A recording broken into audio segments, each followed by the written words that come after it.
money, I can hate to love it. Don't be the way I'm gonna dub it, then rub it all over your face like I was bragging. When my back's dragging to the floor, when my dick hanging. I told you I was crazy, but y'all didn't want to listen. Now y'all faces on that milk carton, reported missing.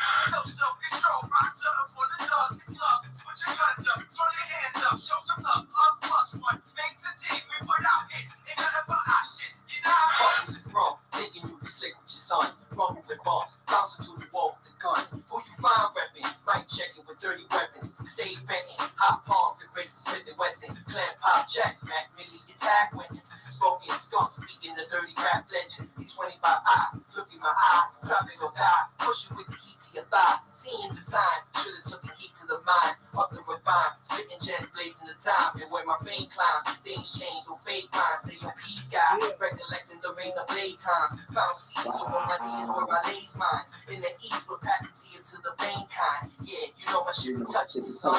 Anarchy, 2001. No self-control, rock something for the thugs and clubs. Put your guns up, throw your hands up, show some love. Us plus one, makes the team. We put out hits, and nothing but our shit. You know what I mean? All right, what's up, everyone? This is What up? We're lit today. We're lit today. I'm so excited to go and bring you this interview. What's good? We got in the house today. We got Arc U5, Chapter 2 Prez. You heard? Yeah, there it is. Arc U5, Chapter 2 Prez in the AFN, always feeling nice. No Man. self-control. That's what's up, man. I finally got you here. Yeah. Yo, man, it's been a while since we did any piecing together. I remember the last time we seen each other was out there doing some wars out there in Florida. Yeah. But now that we're on, I think that we wanted to go and get some more info and background on, with ARC. So, and for those that don't know, ARC is spelled with a C, not a K, right? Right. Because my name is Archangel. My first name is Archangel. So by default, I had to pick Arc by default. So, That's what's up. And so, what's going on? I know we want to start from the beginning because a lot of people are anxious. They've been following you for years, through the boroughs and in Florida as well. And, a lot of people are interested in knowing, what's going on with ARC. People are still thinking like, where's this guy at? He's still in New York City. Is he still doing stuff? He's still involved. But first of all, how did you first start getting involved in graffiti itself? How did you start? Wow, that's all right. So when I was young, we're talking about in the 70s, talking about 78, 79. I lived, but at that time we was all poor. So we was living in other people's houses. It was at that time, it was just me and my mom's. And we was living with some cousins, and they were much older, and they wrote graffiti. So at that time, if you remember, at that time, that was when they were breakdancing with the white gloves. Right. And used to go on Knickerbocker right there, Knickerbocker, that Chinese place in the corner. They used to sell the white gloves there. So when it came to like not breakdancing, but up rocking, that was what I was around, the up rocking. And then they wrote graffiti too. So I was always exposed to that. Then I mean, you talking about I was really young. And then you're talking about like 80, 81. I remember my grandmother's house. My grandfather always had tools in the basement. Right. So he had a spray can. So I took the spray can, and being that I was always around it, and I always saw the drum when the J train used to go right across. So I went into, remember the funeral home? Yes. So in the funeral home, I went in front of the funeral home. It's like 3 or 4 in the afternoon, and I'm taking a tag. I didn't take a tag. It was an ARC. It was JR because I'm a junior. Oh. A lot of writers must have wrote JR, and it's just my luck. The cops just happened to be passing right by, bro. So I went running to my grandmother's house, and then I wasn't gonna go nowhere. So then my grandmother smacked me in the face in front of the cops and all that, and then that kind of ended my graffiti career there at that point in time, right? So that was so first of all, shout out to Ralph Casanova out there, who's one of the pioneers of uprocking back in the 70s, whatnot. But going back to what you're saying, was that like one of your first tags ever? And all of a sudden, It wasn't, and it was funny because during until I met up with you guys and we got linked up, I went through a phase, just like every other writer, they go through a phase of different names you go through. Like I wrote Jest, I wrote and Arc always popped up. It was Pyro, JR, right? Oz, like all these different names. And I always avoided Arc for some reason. I never liked doing the A. And the C I always had a problem with. And let me see. Yeah, by default, Arc always ended up popping back up, And then when did the Rocky movie Part 2 come out? That was like 19 what? Mid 80s, I suppose. 80, probably 81 or somewhere around there. I ended up moving to Philadelphia.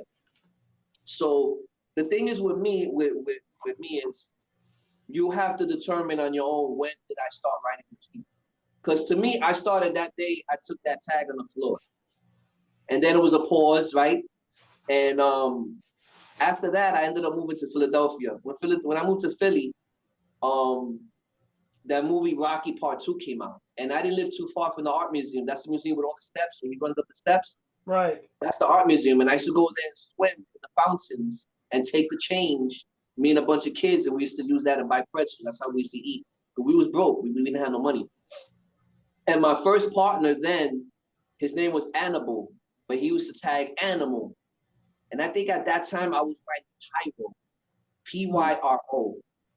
And we would just hang out, going back and forth to those fountains and back. And we would just take tags like with markers and stuff, but nothing serious. Nothing serious.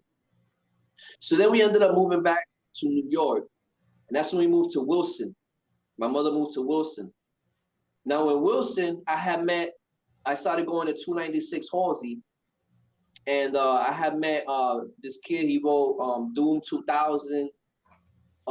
That's when I met Jess, I met Jess' brother. Jay, Lou. Right? I remember Jess U5. Right. I went to school with his brother Lou. And with karate.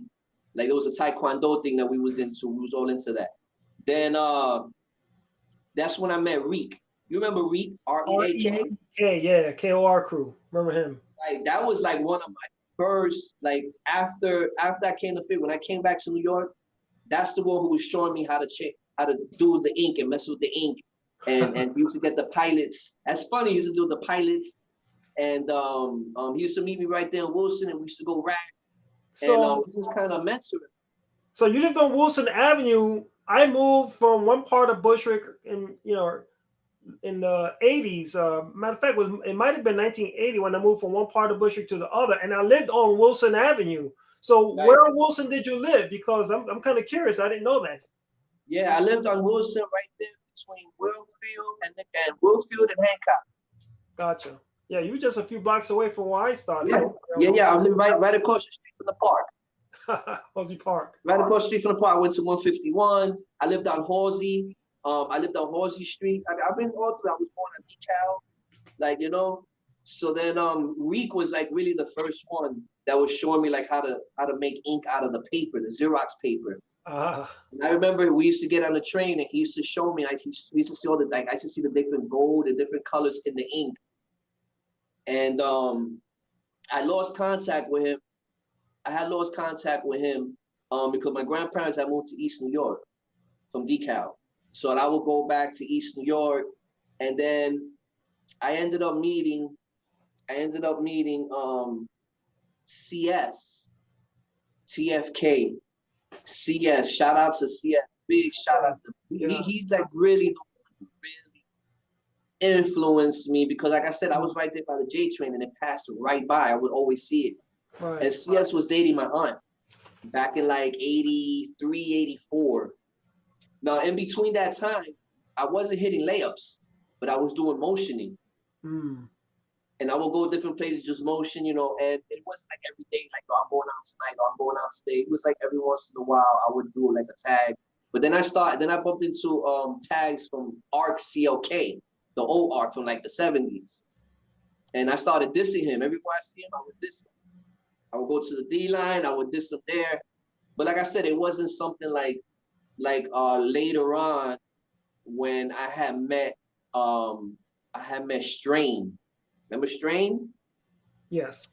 And before that, I had got into all right. So I moved to Amsterdam. Even when I moved to Amsterdam, I was still bombing. I was killing Amsterdam. We were talking about the early 80s, probably like 84, 85. I was doing pieces with no colors, just outlines. And I was doing bodega characters and everything. Actually, my daughter has an old art piece that I did. And I have a picture of an old piece that I did by the swimming pool. Well, over there was a factory. Remember Coleco? Yes. That the Mike Tyson punch out? Right. Well, there was their factories over there. And after they went out of business, they were abandoned. I used to sneak in there and just bomb that whole thing up. And I was killing Amsterdam. Amsterdam, forget about it. I was killing it. And then when I moved back to New York, my cousin Melissa, she would say, yo, I'm down with this crew. It's called the Decepticons. At that time, Decepticons was really like making a lot of noise. Yeah. You know? The mid to late 80s. You know, and huh? That was about the mid to late 80s. Decepticons? Decepticons was like probably 85, 86. Yeah. Yeah. When Melissa started messing with Decepticons. So I would go out with her. We'd go out and, you know, and do little missions and beat people up, what they used to do. And I went probably like 3 or 4 of those missions, you know. I knew Minnesota, rest in peace to Minnesota. She was dating a guy called Pierre. Anybody who listens to this, I was with Decep or no Deceps would probably know Pierre. Well, anyway, I started going to Lane. Now, before that, there was a school that I forgot the name of the school. Was it 123? It was a school in East New York, 123. And that was a school that it wasn't high school. It was like from kindergarten to first grade until like 6th grade or something. I think after that I went to 296. And there I knew little artists, like kids was doing graffiti too. And one of them was actually related to Ernie. He used to have a lot of Ernie pieces on paper, you know, EERNI, Ernie. And I would just see the styles and stuff. And like I said, that time CS was dating my aunt. And that's when CS was killing it. And that just like inspired me. Like I was like, okay, I gotta take this a little more serious. And then we moved to Amsterdam. So we moved to Amsterdam, that's when I started like really, and then we came back to New York. That's when I met Strain at Lane. And then Strain was showing me pieces and tags and stuff from Audi. And I was like, damn, this is pretty dope. Like, you know, and he was like, yeah, he was trying to mentor me.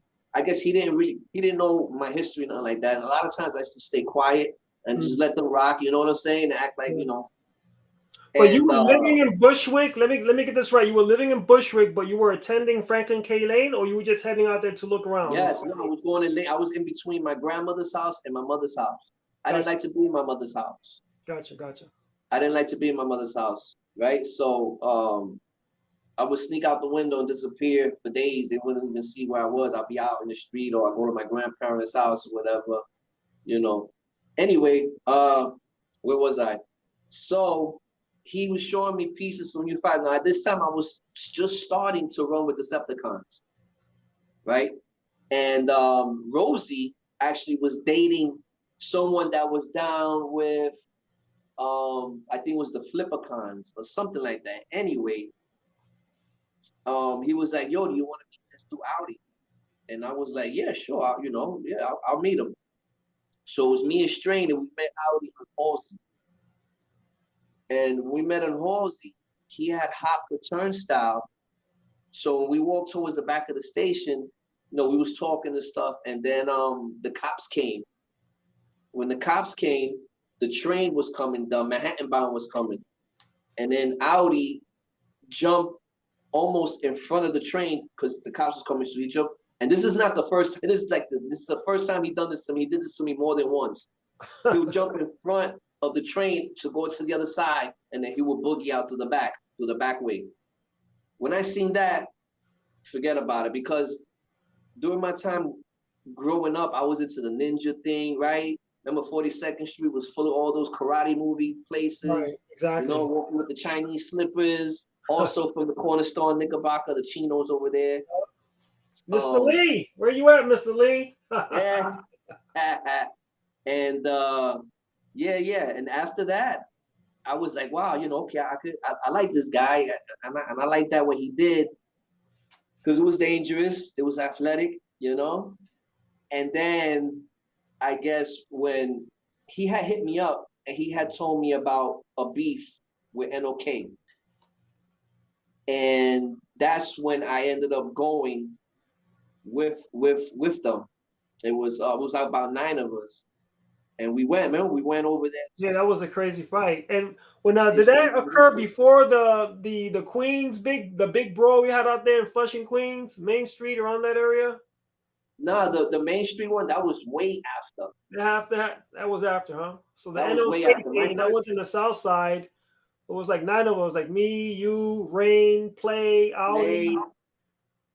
Yeah, Famer. So I think Sonya was there. Sonya was there, yeah. May he rest in peace.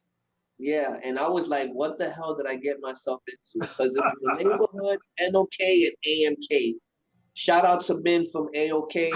Mad love for them dudes. Yeah, you already know the thing, it popped off. We was outnumbered. Yeah. He had to take that L, you know? You have it in the book here. For those of you that haven't seen it, U5, The Truth Behind the Lies, you need to go and get it. The story is in here.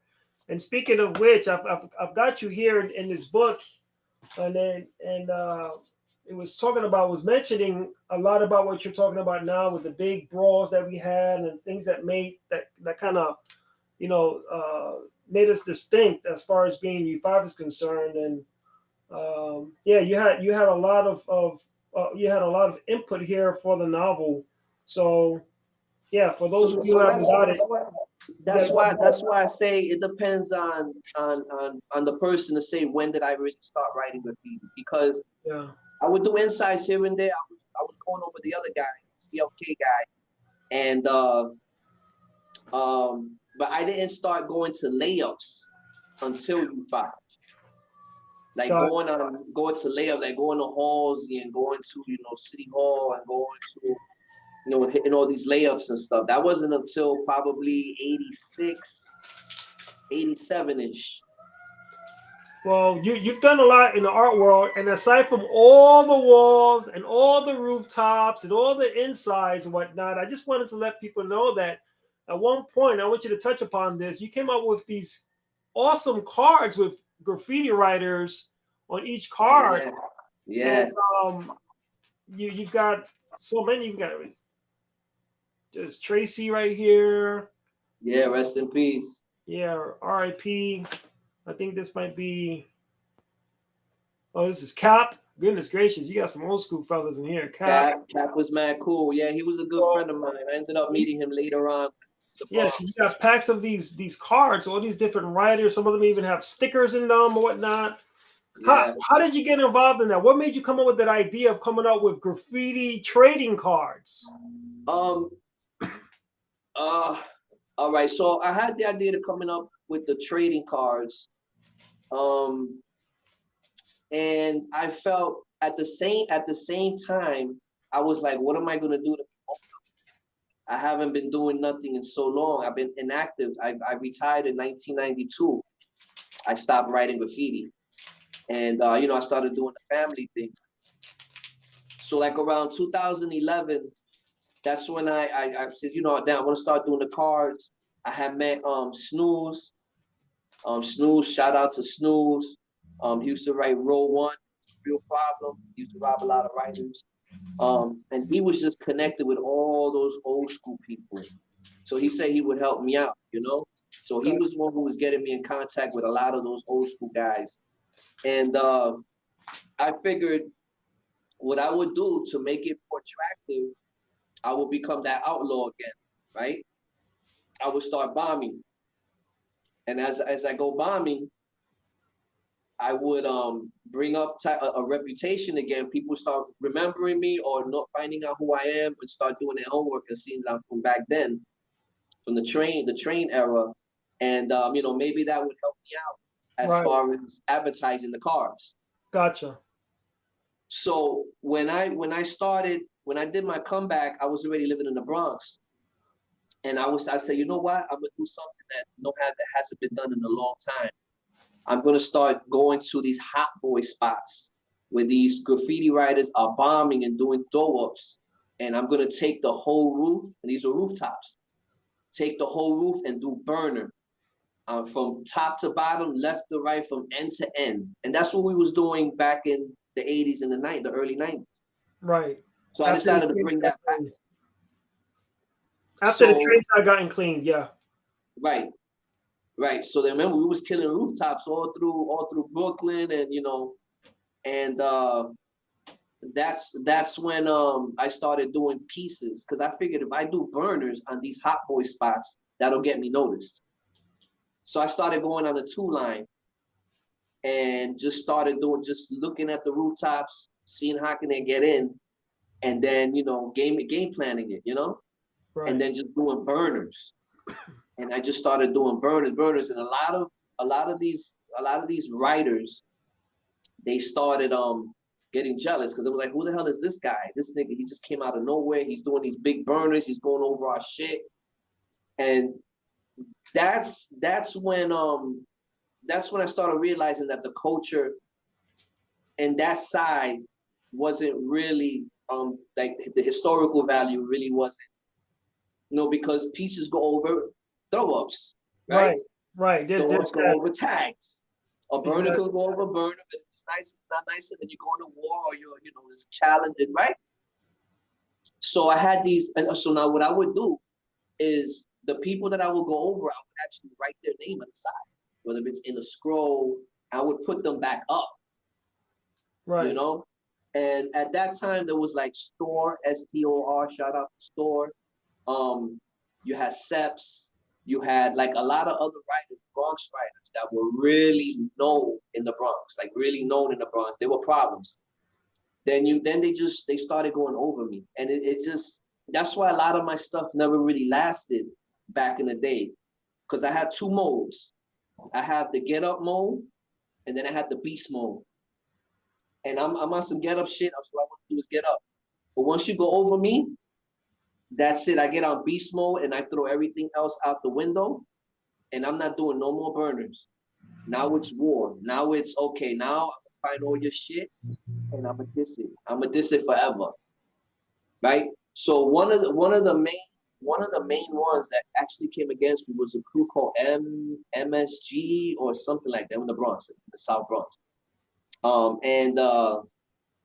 They started going over me, so I started dissing them back. One of them, his name is York, YORK. Shout out to York, a young kid, but he was getting up. That kid was a problem.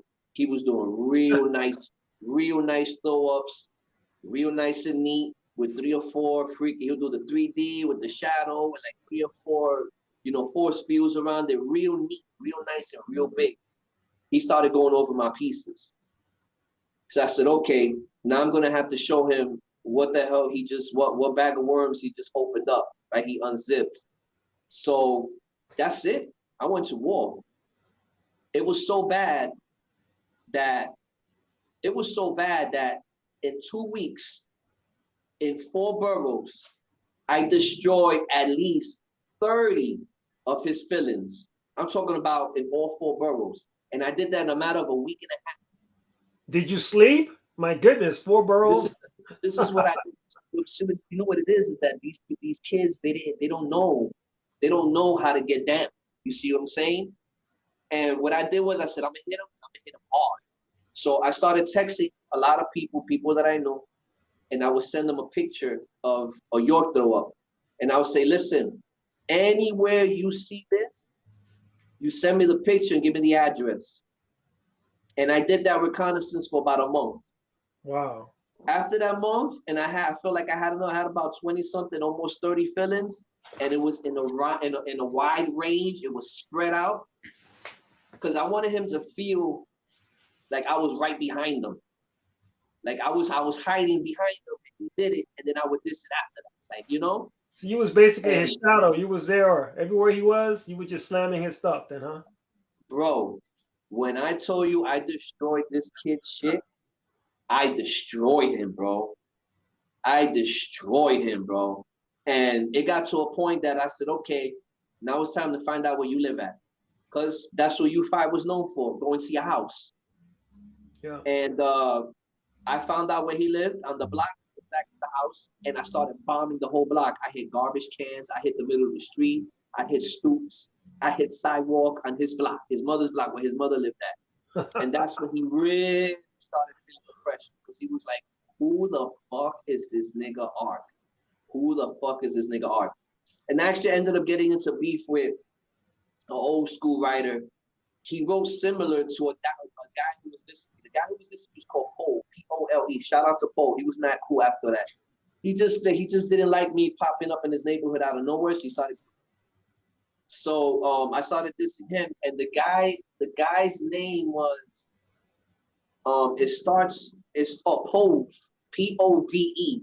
Pove is an old school dude. Pove is old. He goes back with Mad and with Boots 119 and Coke 2. Like Pove is old school. Mm. And I started when he wrote was similar. So I said, you know what? I didn't know the difference. So I started writing his shit too. So like I said, when I get on that beast mode, anything that's in your way, you're going over. You're tapping. Yeah, it's a problem. It's a problem. And I don't go after you. I go after you and your whole crew. I don't just, not just me. No, I go after your whole crew. So how did that wrap up in that situation with him? With York? Right. See, this is the thing. They always end up dissing me.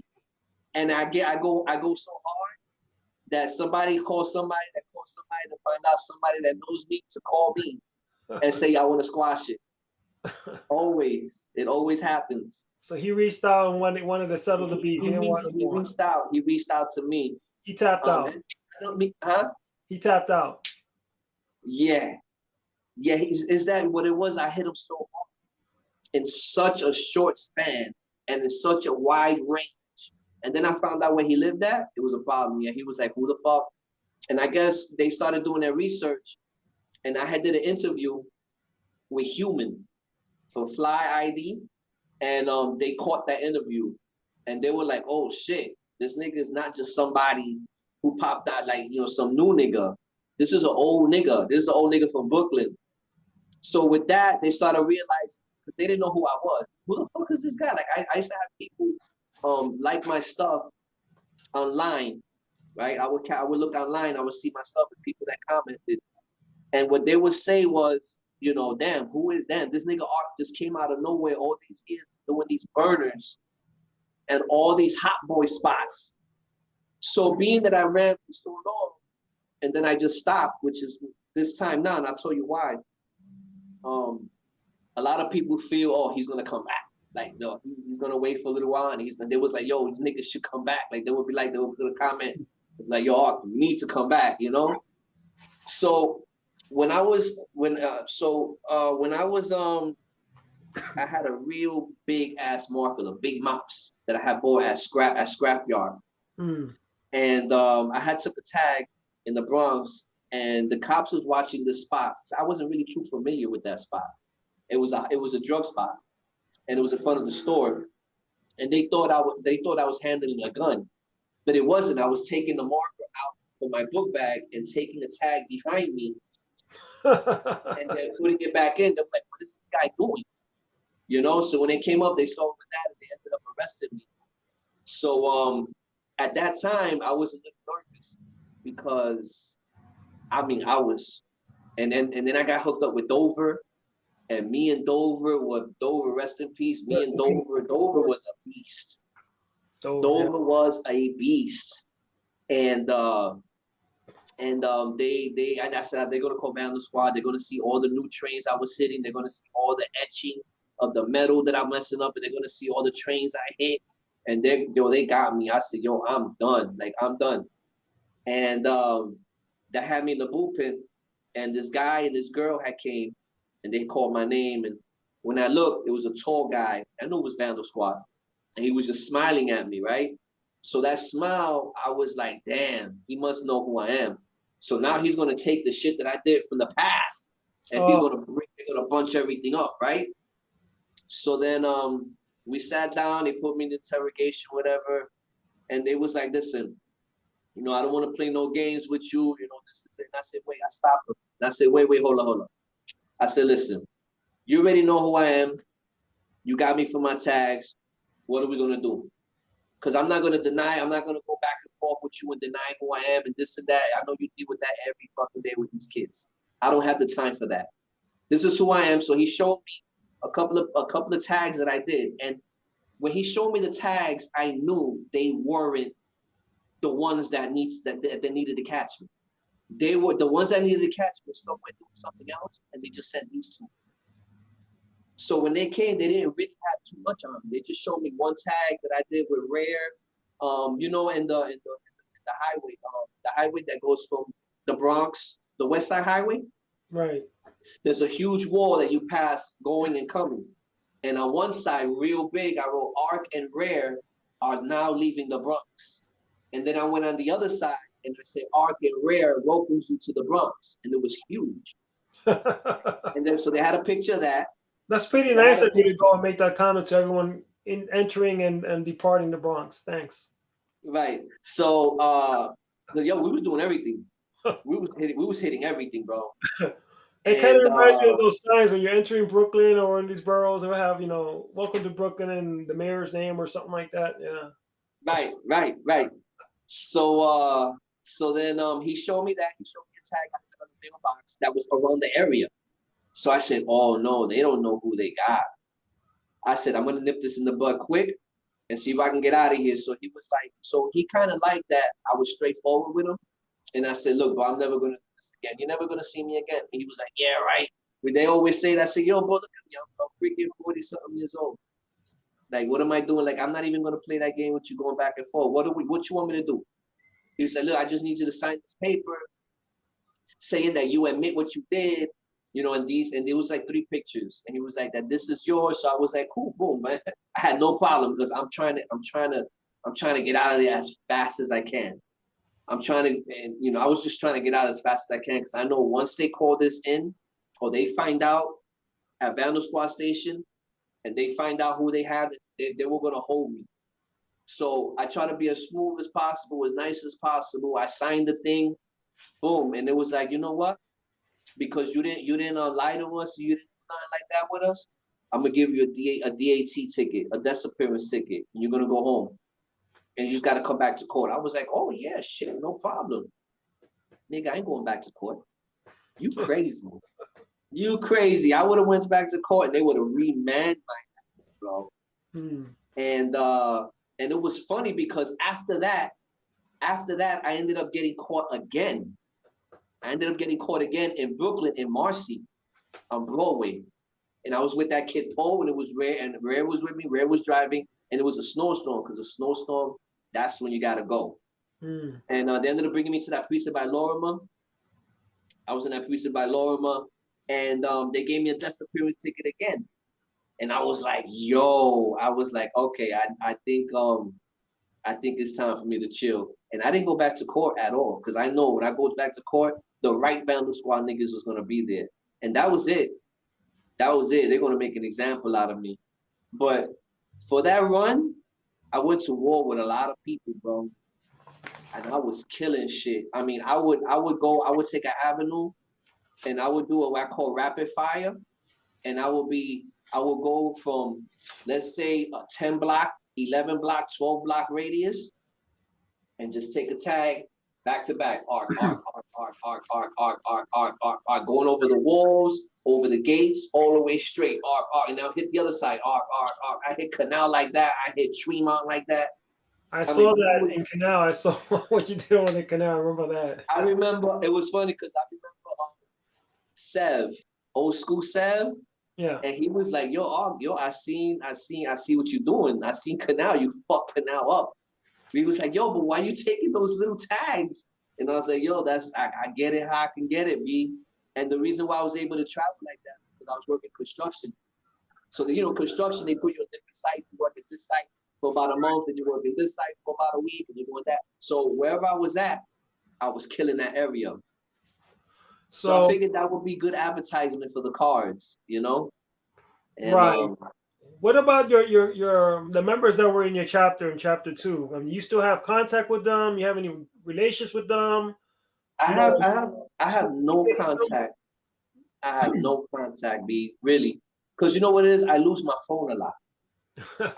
Yeah, I'm not good with phones. I lose my phone, I break it, I drop it in the ocean.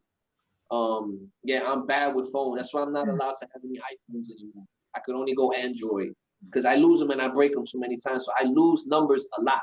Like a lot of times people say, "Dan, you don't call me," or "Dan," I'll be like, "Yo, I lost your number. I have a phone problem. I just can't, you know, I'm not good with that." You know what I'm saying? So how about you and fellow presidents like GA and oh yeah, man. Yeah, I'm still in contact with everybody. I'm still in contact. The only person I haven't talked to is True in a long time. But yeah, hell yeah, I'm still in contact with Audi. We still talk. GA, hell yeah, GA. I definitely still stay in contact with him. He's still doing his thing, doing his piecing and all that. And it was funny because when I came back out, I would visit him at the tattoo shop, and he'd be with their IR and they'd be tattooing, and he'd be like, "Yo, bugging, man. Like, yo, you actually bombing and shit like that, nigga? You crazy?" But and then he just saw that I just, you know, that would pop up and he'd be like, "Yo," and then eventually he ended up moving to the Bronx. So eventually, yeah, he got sucked back into the dark side. And then before you know it, I started seeing GA tags all over the place. I was like, "Nah, we talking, boy." You know, but how did you get involved with the music aspect? And you started getting involved with the music. We were hearing you on one of these tracks with the NSK, you, Popcorn, Rad, Gems. Yeah. No, GA was doing the rap, the rapping thing, you know, with Rad. Rad's always rapping. Shout out to Rad, shout out to GA, the Mech, Pop. And you know, I decided to get down, and he was like, "Yo, come on," and he would bring me to the studio and we would lace stuff. And then my brother was rapping, and you know, on his side, like I didn't even know he was. I mean, we were just musically inclined people, like, you know, it's just in our blood. So when I found out that he was rapping, at that time he was dealing with a crew called NSB, New Sound Beats, and they was fucking with like Cuban Link and Big Pun, rest in peace, and those people. And that's who they was dealing with. And eventually he stopped messing with them, and he started doing stuff with us, with NSK. So we started doing the music and stuff. But you know, at that time I was through a bad marriage, you know, ended up leaving. And that's when I moved to the Bronx. So it kind of like, you know, you get stuck, you know, trying to survive and trying to, you know, and other things that was important are not so important anymore, because now you gotta do your thing now, right? So right. How about September 11th? Where were you when that happened? Any impact on your graph, or any impact on your private life, your personal life, your professional life? When September 11th happened, I had just started getting. I had just met my wife that I'm with now for 24 years. We have a child and everything, and I had just got with her. I wasn't writing graffiti at that time. I don't think I was writing graffiti at that time. Honestly, to tell you the truth, when I forgot what that movement was, it was a movement. Something about Wall Street or something like that. It was like a grassroots movement that came up. It was like about Wall Street and borrow Wall Street, but some crazy shit like that. And I started going to that area, bombing that area, throwing stickers up. But no, so that thing at that time, I was selling drugs. So it was affecting me, because I said, "Damn, now the prices are gonna go up." You know what I'm saying? The prices is not gonna start going up now. So if anything, that's how. Other than that, it never really, you know. Like when I do my run. All right, scariest or most alarming graph experience you ever had? Wow. So all right, so let me just tell you real quick. So the thing that happened with the main this is a funny story. The thing that happened with the main, that whole Russian thing. So remember, we all split. we all split into different groups. Because remember, they started chasing us with bats. No, they had everything with them. Right. And running with Audi. We ended up running to I forgot what train station it was. It was the M line. And we went up to the back, we climbed on the roof of the steps and we ran all the way up and was hiding there. And I think I had an umbrella in my hand. I grabbed an umbrella, like I was like, yo. And Audi had looked at me, goes, yo, so you still want to be down? And I was like, nigga, I thought after all this shit, you gonna tell me I'm not down with you? Nigga, I'm down, nigga. Like, you know? But the scariest one that me personally that I went, oh wow. Yeah, there's a couple of them. I'm gonna try to pick the best one. And wow, there was one time City 121 with Dover. And the freaking LIRR almost hit that dude, bro. Like he didn't even notice. I was like, yo, and he just jumped out the way. And that thing went right by him, bro. But the scariest one that I went to is 111, not 111. Remember, I used to live on Crescent Street. So Crescent and Cypress, there was a layup. Right. A new layup. They just put that layup there. And I said, damn, I want to hit it. And it was daytime. I figured the best time to hit it is in the daytime because there won't be no cops, but I wouldn't be able to go through walking the tracks. So then what I did was I would climb up. I said, well, I'll just climb up one of the pillars and just get onto the tracks that way. I was always physically fit, you know, and I did that. And when I had climbed up, instead of climbing over, I saw like an opening, right? Opening between the tracks. And I said, let me go up through this way because I was pretty sure I could fit. But what I didn't realize was the third rail was right there, on the other side of that. So when I pulled myself up and I I try to pull up like this, I don't know if I kind of doubt that I physically touched it, but I had a do-rag on. I had a handkerchief on. So it could have been either way. But I felt like a loud humming and it pushed me. It pushed me. So I was like, oh shit, that was the third rail. And I was about to fall. So I grabbed on, I held on. And I remember I pulled the do-rag, I pulled the handkerchief off and I see the handkerchief on. I'm like, oh shit. I almost fucking got fried right there, right? Crazy. I slipped all the way down and I started walking to my grandmother's house and I smelled burnt hair walking all the way over there. So I think that was probably right now, that was probably the illest one. That one right there. That was crazy. Yeah, I could have stuck on there, bro. I would have been a ringer. Sheesh. The LIRR, especially there on 121, I mean, it'll whiz right by you so quietly, and those things are zooming by. I remember, you know, it got close to us when we were hitting the 121 back in the days as well. I'm going to name some graph writers' names, and if you know of them or you've written with them or anything, I just want you to just say whatever first words that come to mind when I mention these names. And if you don't know of them, then you know we'll just move on. All right, Tracy 168. Tracy 168. He was cool. Tracy 168, pioneer, man. He was a cool dude. I got to meet him. I met him. Yeah. He was a cool guy, bro. Tracy, rest in peace. R.I.P. Baby 168. Never met Baby 168. Was always one of my top people that you know that was definitely influenced. It was Baby 168. Hell yeah. Gotcha. Hell yeah, bro. Blade. I think of Grove, like, cause I lived on Grove in the corner of Grove for a while. Remember Grove? On the corner of Grove and Knickerbocker, there was a house that had 2 pillars. Yeah. I used to live in that house. Wow. I was living there. I had cousins that lived there. I was living there for a little while. I'm talking about when we talking about like early, like in the early 70s, like the late 70s. I was living there. Yeah, hell yeah. How about Blade? Pioneer. Never met him. But yeah, pioneer. Blade. Taki. Taki, I met Taki. Taki was real cool. He was gonna get down with the cards. I went to his job. He was a mechanic at the time. And I went over there to talk to him and stuff. And yeah, he was with it. Taki, real quick, Comet, Blade's partner. Comet was mad cool with me too. Me and Comet was cool. I used to always, you know, we used to go to the wall over there on Boston Road, I think it was. Yeah, Comet. Yeah, he's a little bugged out, but cool fucking guy. I had to mention that because that was Blade's, you know, partner. You know, he was cool. How about Duster? Never met Duster again. One of the people I looked up to. Those are like the Subway art guys. You know, Subway art guys. Oh yeah. J.A.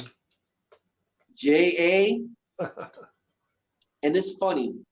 It's funny with J.A. because I was never the one to, like, when I bump into him, I would diss his shit. But I wasn't one that would start looking for his shit like with other people. With him, it was different. With him, it was, I want to see him. Like, I want to bump into him personally. I don't want to be, like, going around chasing him and shit. You know? But he, after what happened with Sonya and Slick, I would go over him, and he would never diss me back. I don't know, maybe he was waiting to bump into me, or maybe he was like, you know what, I don't want that smoke. And Dover was down with him. Dover was down with XCC. He was down with a bunch of crews, but I don't know if the fallout between him and J.A. was, but I know it was around the time I started bombing with Dover. And we started hitting the pits and all that. And I remember that one time we hit a truck yard.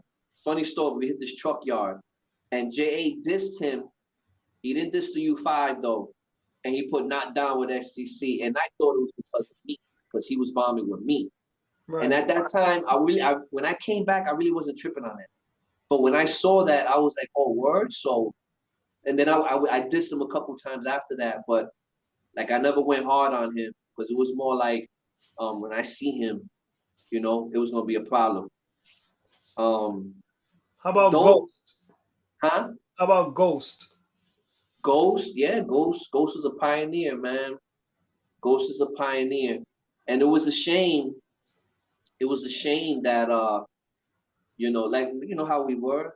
Nigga, you diss me, your whole crew's getting it, you know? And that's how Van and Reese and Ghost, that's how they got wrapped up in it. And we just started going over everybody. You know, remember with the hands? I was about to mention that. I was about to mention that with the yellow hands was placing. Put hands all over the damn place. Because I wish it would have been on different terms. You know, because I always knew that they didn't like us. They didn't like us because we was dissing all that shit, and they couldn't do nothing about it. I remember we bumped into Ghost and Smog in 121 layup. We could have smashed them at that time. I remember G.A. was fucking flipping, yo. Jay, you know how short G.A. is. Yeah. And he got in that third rail ball. He was screaming at Smog and Ghost, and they wasn't saying shit. Remember, we was deep. We was all on the roofs of the train, and I don't know how many of us. That was it was a lot of us that day. They knew they had a problem, and they never dissed us back. So I think that's one of the reasons why we didn't, because it really wasn't with them. It was with J.A. Yeah. You know? And it was funny because I had the picture of J.A. dissing the green car, the green whole car that started the whole beef. Right.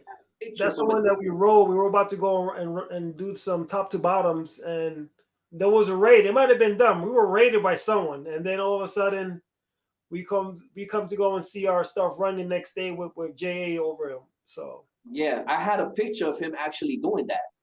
I had the picture from a distance. So remember when 121 would turn like this? Somebody that was with him that took that picture of him dissing that green car. Really? I had that picture. Yeah, I had that picture. I think I might have sent it a copy to Audi, like texted to him or whatever. Yeah. So you have the smoking gun then. Yeah, like he couldn't be able to deny it and say it wasn't you. Nigga, we got the picture. Yeah, check that out. You know? To think that we had that back in the freaking, what was it, 90s by then, right? The 80s, probably the late. It was the late 80s. Yeah. A person you never mentioned, POR. Yeah. Yeah, I looked up to Poor. I looked up to Poor stuff. Yeah, hell yeah. All those writers, KP, all those writers, AR, A-Rock, I mean, like all these dudes, like, you know, dudes that when we was growing up, they were already doing their thing. OE, P13, like, you know, Mm. yeah, yeah. We grew up about, around the best. We grew up around the best. It was nothing else but to be as good as we were. yeah, PF, Stomps, Heat, you know, we had Pizer. Remember PZ, we had beef with Pizer, Pizer. Rest We in was going Peace, back and Angel, forth Angel Crew. with PZ. Remember we was going back and forth with him. Was it PZ? It was Pizer and RE, the other RE, right? right, right. RE, Pizer, LE, who's the Yeah, whole CTB crew, City's Top Bombers. yeah. And King's Only, KO. Remember when he used to do those PZs with those faces of the P's? Oh man, I used to. Oh my God, bro. And then you had PC. Remember PC was with him. Yeah. PC was with Pizer. I think that was his like his protege or whatever, like his, you know, his he was teaching him or whatever. How But about yeah. how about MQ? Oh, MQ, I never met that guy, but yeah, I have a lot of respect for MQ, man. I have a lot of respect for him, bro. Hell yeah. I think he beat up JA once or twice. And his other man, what's his other man? The redheaded dude. He does like that punk hip hop. Diablo or something like that. I forgot what he wrote. It's I think it was an E or something like that. Yeah, I think he put the beats on JA twice too. Yeah, he knocked him out like twice. I never had to have that opportunity to, you know. How about Vifer? Oh, Vifa, yeah, I met Vifa. Vifa's mad cool. Vifa. I remember speaking with Vifa. We had sat down. We was at this bar. We was having a couple of drinks, and it was me, Nerve, and Vifa. And I remember talking to him, and he was like, "Yo, you know, JA wasn't there that night." And I looked at him, and I was like, "I hear you." I was like, "Yeah, that's what I heard." He was like, "Nah, he wasn't there." Like he brought it up. It was a big deal. It was, of course. That was our two homies that we lost. It was a big deal. And Vifa's a beast, yo, but he's very quiet.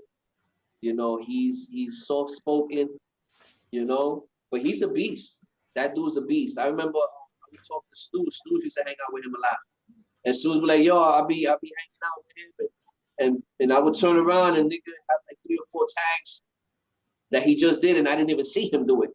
Like yeah, Vifa always have a lot of respect for Vifa. For Duel, Duel, always have respect for him too. But these are all people that got wrapped up because they were down with JA. How about Easy? Easy, another cool cat. I never did I go. I think I did go bombing with Easy. I think I did real quick. I went one time. I might have went bombing with Easy. Real cool guy, soft spoken guy too. Another animal. He's a beast too.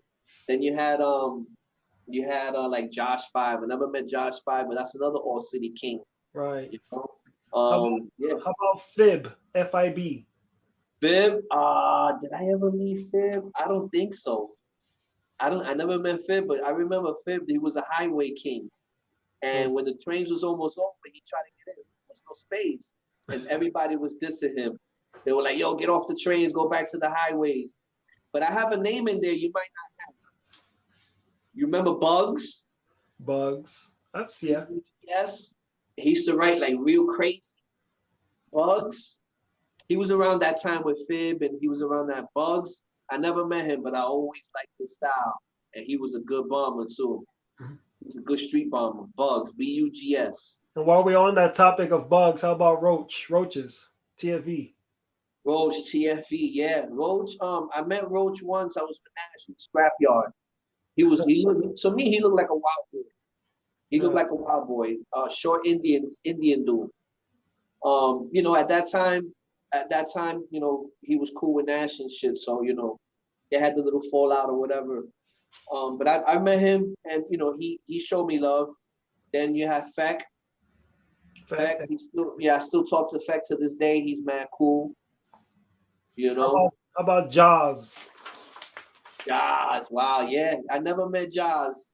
But Jazz, yeah, another All City King, man. You can't even say All City King. You got to say like a couple of times All City King, like, you know.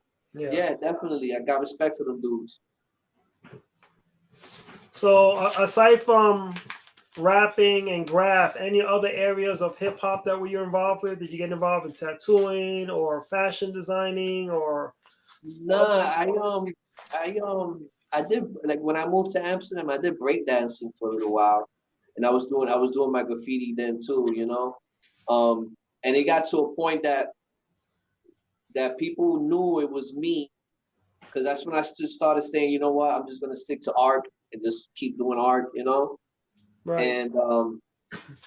And yeah, people would know it was me, but they could never catch me. You know, like one of those things. But yeah, no, breakdancing. Other than that, I never got into DJing or nothing like that. I mean, other than, you know, we went to the studio and I would do a beat or something like that, but that's something totally different. You know, it was bad. Oh, it was bad. I remember at that time when I was killing the two line, forget it. I had the two line on a lock, bro. And it wasn't no bullshit throw ups attack, nigga. It was big ass burners, bro. Like huge fucking characters. I would take a ladder and everything with me, bro. There was times I would do 2-3 rooftops a night. Man, I was beasting like that. I had back-to-back rooftops, like one facing the other one, like this when you're in the train. That even one time Shane 125. I know Shane 125. He's cool. Another cool, calm speaking dude, like, you know. And Shane, he was like, yo, that's you doing all those rooftops. I was like, yeah, bro. Because at that time he was in the Bronx real quick for like a couple of weeks. He was like, yo, you're fucking killing it, man. Then I started going to Brooklyn, going back on rooftops in Brooklyn. I started hitting the walls along the tracks on the B line, right? You know, you go through when you go into the beach. Right, going down to Brighton Beach and Coney Island. I started doing burners there, doing back-to-back burners there. So people were like, what the fuck? Yeah, it was wild. Did you ever hit Coney Island around the boardwalk? Yeah. We hit Coney Island. Hell yeah. I hit Coney Island. Who was I with? I was with Dover. Yeah. When I hit Coney Island, I was with Dover. I remember years ago, this is way back in the days when you were able to do so, because now the underneath the boardwalk is all full with sand.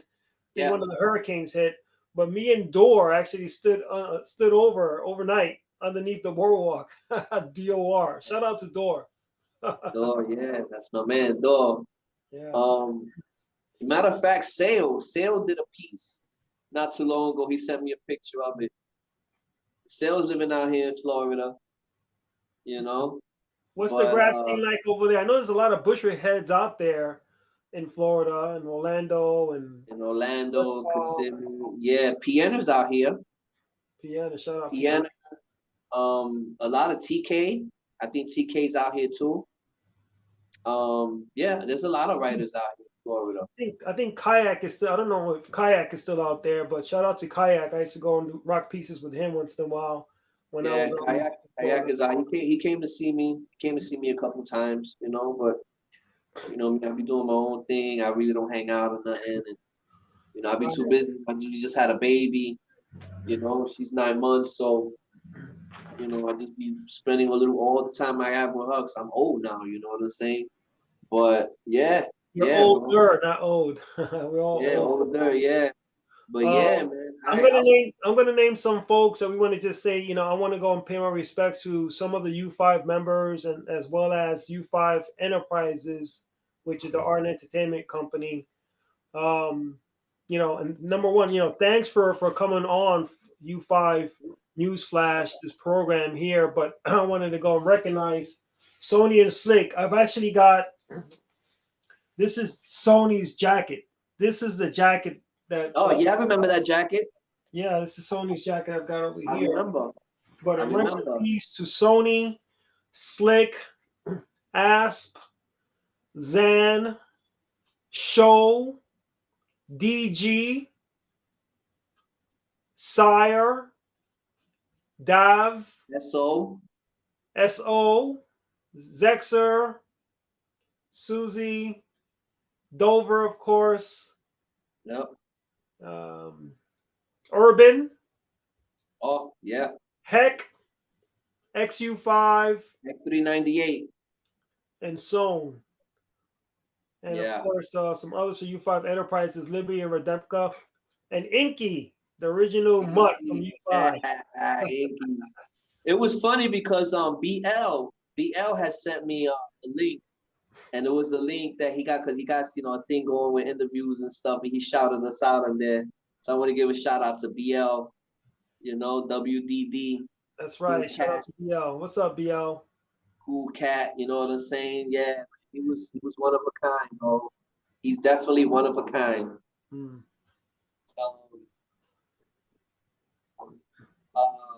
But let me tell you, when I came back from that comeback, it was a problem, man. It was a problem. And I got hooked up with Dover, and he was a fucking maniac on his own. So yeah, we was doing damage. We was doing rooftops. He didn't have patience to do rooftops. He was more bombers. But yeah, he was something else, man. Dover, yeah, he was something else, man. Hell yeah, he was a beast, man. Especially when he got into beef. He got into beef with YKK crew. Yeah, right. he got into beef with them, and yeah, came to me. He was like, yeah, they surrounded me. Like there was a couple of people that like they wanted to do something to him, like they put a pressure on him or whatever. And I was like, oh word. I was like, say no more. Let's go to war. And yeah, I started dissing the YKK guys, which I kind of regret.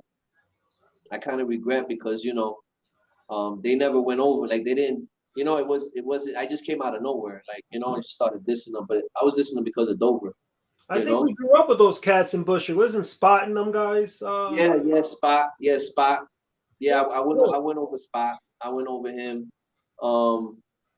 I went over one of his pieces, but it wasn't at that time. It wasn't like on some serious like when I handled like other beef. I didn't really take that serious. I was just going over them, but it wasn't like serious. Like it was merely like Kes 5. I was going over Kes 5. Rest in peace. And then this dude Send, he was out of jail at the time, and he was with DG, and he had called me, and they were drunk, they were zooted, and they were telling me to squash the beef, like, yo, why you going over him? And we all from Bushwick, and just chill. And I told him, I was like, all right, for you, I'll do it, because it wasn't really my beef, you know what I mean? And I was like, I bet, like, it was more like a poking at you, you know what I'm saying? Like, it wasn't like beef. Like, I would imagine if I had bumped into any of them, it probably would have went down, it probably wouldn't have went down. But when I had spoke to DG, this was about a month before he passed. And I told him, all right, bet. I was like, say no more. I was like, if you talk to him and everything is cool, he was like, nah, I'll talk to him. Yo, just squash it off, please. We all brothers. We all, And I was like, all right, bet. I was like, yeah, let's do it. I don't have a problem with it, And then about a month later, that's when he passed. And I ended up meeting Kez. I ended up meeting Kez 5 at his funeral. And I bumped into him, and he still looked a little salty. He was still a little salty about it. Rest in peace, Kez. And he was like, yo, you wrote on my mother's house. And I was just like, and then I was like, yeah, I know, man, my bad. I was like, yo, my bad, bro. But DG, I can't, unless any other thing happens, you're just gonna have to accept it. You know what I'm saying? And that was it. After that, that was done. I actually did a comic strip. I did a comic strip of Kes 5. When he was sick, he was real sick in the hospital. I did a comic strip about him, and I used one of his interviews, and then I had sent it to him while he was still in the hospital and stuff. Yeah, man, it was sad. It was a sad thing, Guy had a lot of potential, but he was a beast. Yeah, he was a beast, bro. Definitely. But that wasn't the beat. That's the beat I kind of regret. You know, I kind of regret that, you know. And like how Audi had described to me one time, because at that time I was on some other shit, and then he was just like, you know, I was like, you know, it's like we're having a party and you're the fucking drunk uncle that wants to come in and start picking on people type shit. You know, these are guys that were younger than the guy that looked up to us, like, you know. And, you know, I was like, yeah, you know, you're right. So I kind of felt like a piece of shit, you know, because like I said, it wasn't my beat, you know, and they didn't even put hands on Dover, like, you know, and I guess maybe that would have changed it a little bit if they would have jumped them or something, you know. But yeah, that's definitely one of the ones that I wasn't really too happy of that I did. I've got a video of those folks with Scuff and I think I don't know, state your name. Yeah, I mean, I don't know how they're gonna take it, but you know, shout out to y'all niggas. Shout out to, you know, Scuff, and rest in peace, Kes 5, and you know, Spot. I hope you're not salty still. You know what I'm saying? And yeah, nah, I don't have no ill against any of those dudes, man. They did their thing. That's what's up. You know? So last shout outs before we wrap this this interview, whatnot. Once again, this is Radio U5. U5 News Flash is what you're listening to now. I'm over here with Arc U5, president of Chapter 2 of United 5 Crew, originally from Bushwick, Brooklyn, 1987. That's when U5 first started, 1987. Last shout outs, Arc, before I put this music back on and start bumping to this. Say that again? You broke up. What, any last shout outs before I start bumping this music up? Wow, I don't even know, man. Just, you know, for everybody out there, you know, doing that grafting. There's a lot of people now doing whole cars now. They're killing it now. They got this new spray paint that you don't even smell it.